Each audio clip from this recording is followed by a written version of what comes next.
ओम गण गणपते नमः।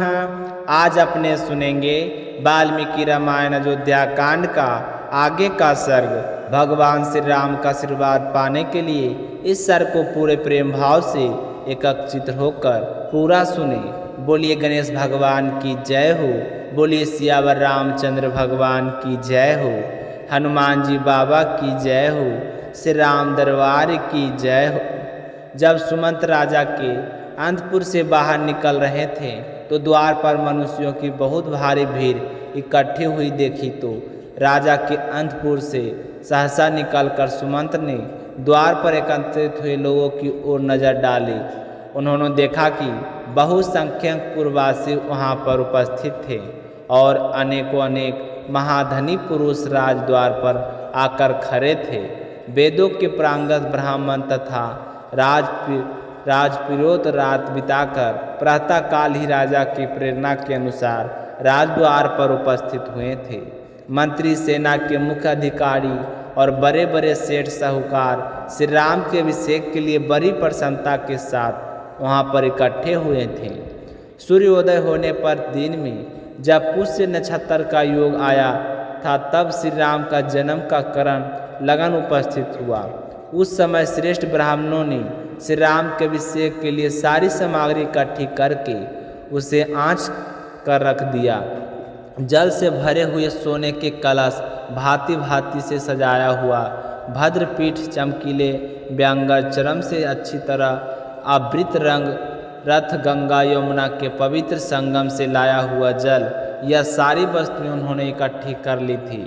इनके सिवा जो अन्य नदियां, पवित्र जलाशय, कूप और सरोवर है, जो पूर्व दिशा में बहने वाली गोदावरी और कावेरी आदि नदियां हैं, ऊपर की ओर प्रवाह वाले जो सरोवर हैं, दक्षिण और उत्तर की तरफ बहने वाली जो गंडकी और सोनभद्र आदि नदियां हैं, जिनमें दूध के समान निर्जल जल भरा रहता है, उन सब से और समस्त समुद्रों से भी लाया हुआ जल वहाँ पर इकट्ठा करके रख दिया था।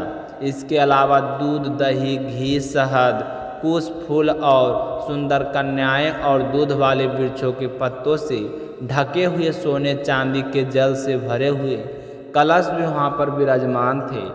बड़े ही उत्तम शोभा पा रहे थे।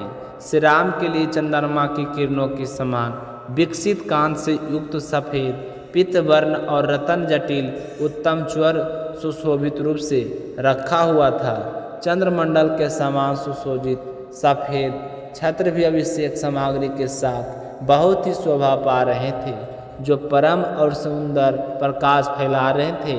सब प्रकार के बाजे वहाँ पर मौजूद थे। स्तुति पाठ करने वाले बंदी तथा अन्य मागध आदि भी वहाँ पर उपस्थित थे। इक्ष्वाकुवंशी राजाओं के राज में जैसी अभिषेक सामग्री संग्रह होना चाहिए, ठीक उसी तरह श्री राम के अभिषेक में भी सामग्री एकत्रित करके राजा की आज्ञा के अनुसार वहाँ पर समय पर उपस्थित होकर बड़े ही प्रसन्न हो रहे थे। लेकिन राजा को द्वार पर ना देखकर वह कहने लगे, कौन है ऐसा जो महाराज के पास जाकर हमारे आने की सूचना दे?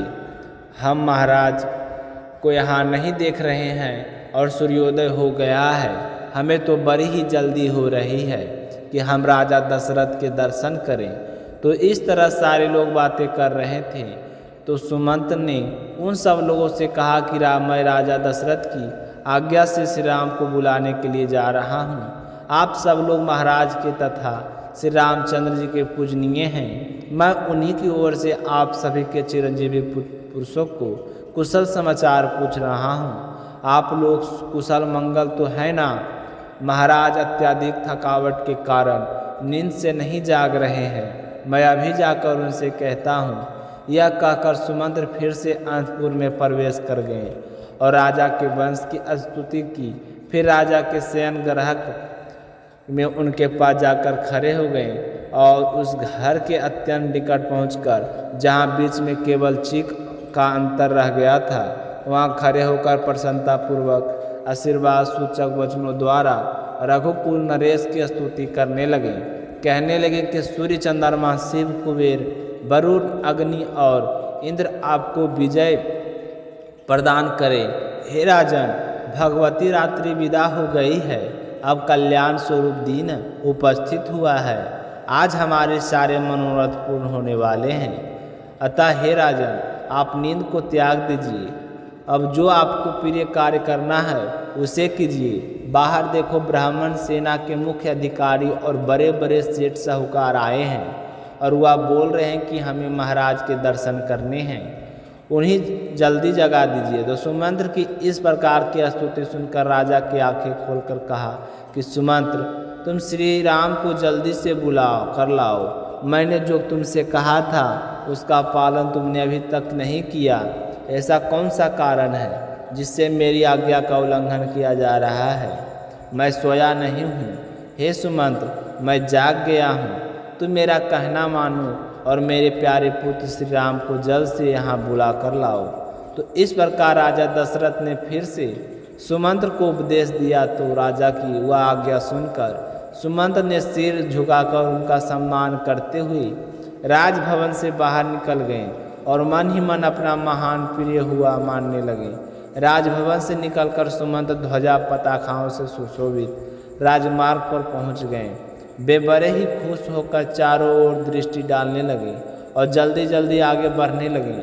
सुमंत्र वहाँ मार्ग में सब लोगों के मुँह से श्री राम के राज्याभिषेक की आनंदनीय बातें सुनते जा रहे थे और सुन के उनके हृदय को बड़ा ही सुकून मिल रहा था।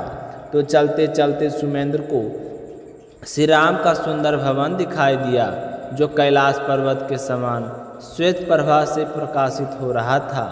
वह भी इंद्र भवन के समान दीप्तिमान था। उसका एक फाट विशाल किवाड़ों से बंद था और उनके बीच में एक छोटा सा द्वार खुलता था। सैकड़ों वेदिकाएं उस भवन की शोभा पा रही थी और उसका मुख्य अग्रभाग सोने की देव प्रतिमाओं से अलंकृत था और बाहर फाटक में मणि और मूंगे जड़े हुए थे। वह सारा भवन शरद ऋतु के बादलों की भांति सफ़ेद कांच से युक्त दीप्तिमान और मेरु पर्वत की कंदरा से समान शोभायान था और सोने की बनी हुई पुष्पों की मालाओं के बीचों बीच में फिरोई बहुमूल्य मणियों से वह सारा भवन सजाया गया था। इसके साथ साथ चंदन और अगर की खुशबू उस सबकी शोभा बढ़ा रही थी। तो ऐसा दृश्य देखकर सुमंत्र को बड़ा ही आनंद आ रहा था और बहुत ही खुश होकर सुमंत्र श्री राम के महल को निहार रहे थे। श्री राम के पास पहुंचकर सुमंत्र क्या कहते हैं? क्या सुमंत्र श्री राम को लेकर राजा के पास आएगा या अपनी कहानी सुनेंगे? कल के सर्ग में प्रेम भाव से सुनने के लिए आप सभी श्रोताओं को बहुत बहुत धन्यवाद। इसी के साथ सुनेंगे एक छोटी सी कहानी, क्योंकि कभी भी सर्ग या कहानी या कथा सुनने के बाद में अकेला नहीं सुनना चाहिए, उसके साथ एक छोटी सी कहानी जरूर सुननी चाहिए। तो इसी के साथ हम सुनते हैं गणेश गजानंद की एक छोटी सी कहानी। बोलिए गणेश गजानंद की जय हो। एक समय की बात है, बूढ़ी माई के घर के पास एक सेठ जी का मकान बन रहा था। तब बूढ़ी माई मकान बनाने वाले मिस्त्री के पास जाकर बोली कि बेटा, मुझे पत्थर की मूर्ति बना दे, मैं गणेश जी की पूजा करती हूँ। मिट्टी का गणेश जी बनाती हूँ, पानी लगते ही वह तो गल जाता है, तो मैं तो बूढ़ी हो चली हूँ, मुझसे रोजाना गणेश जी की नहीं बनाया जाता है। इसलिए बेटा, तू मेरे लिए एक पत्थर का गणेश जी बना दे। गणेश भगवान तेरी सारी मनोकामनाएं पूर्ण करेंगे। तो बूढ़ी माई की बात सुनकर मिस्त्री बोला कि हम तुम्हारे लिए मूर्ति गढ़ेंगे, उतनी देर में तो हम अपनी दीवार बना लेंगे। हमारे पास इतना समय नहीं है कि सेठ जी का काम बीच में छोड़कर हम तुम्हारे लिए मूर्ति बनाएं। तो यह सुनते ही बूढ़ी माई को बड़ा ही दुख हुआ और वह मन ही मन कहने लगी कि भगवान करे तुम्हारी यह दीवार कभी ना बने। यह कहकर बूढ़ी अम्मा अपने घर चली गई और मिस्त्री और मजदूर दीवार बनाने में लग गई। अब दीवार जैसे ही बनाई तो वह टेढ़ी हो जाए तो दीवार को तोड़े, फिर से बनाए, फिर सीधी दीवार ना बने। इस तरह पूरा दिन एक ही दीवार को तोड़ते बनाते हुए शाम बीत गया। शाम को सेठ जी आए और कहने लगे कि आपने अभी तक कुछ नहीं किया। तो मिस्त्री ने बूढ़ी माई के आने की सारी बात बताई। तो सेठ जी ने सुनकर बूढ़ी माई के पास गए और प्रणाम करके कहने लगे कि माँ जी, आप आशीर्वाद दो कि मेरा मकान जल्दी से बन जाए।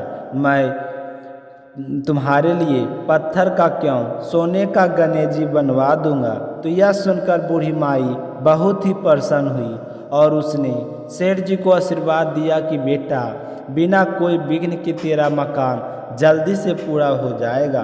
तो सेठ जी ने आकर देखा कि टेढ़ी दीवार थी, वह बिल्कुल सीधी हो गई थी। तो वह यह गणेश जी का चमत्कार देखकर मिस्त्री और मजदूर सेठ जी सारे गणेश जी का जय जयकार करने लगे और सेठ जी ने जैसा कहा था वैसा ही किया। सोने का गणेश जी बनवाकर बूढ़ी माई को लाकर दे दिया। तो यह देखकर बूढ़ी अम्मा बहुत ही प्रसन्न हुई और सेठ जी के ढेरों दुआएं देने लगी।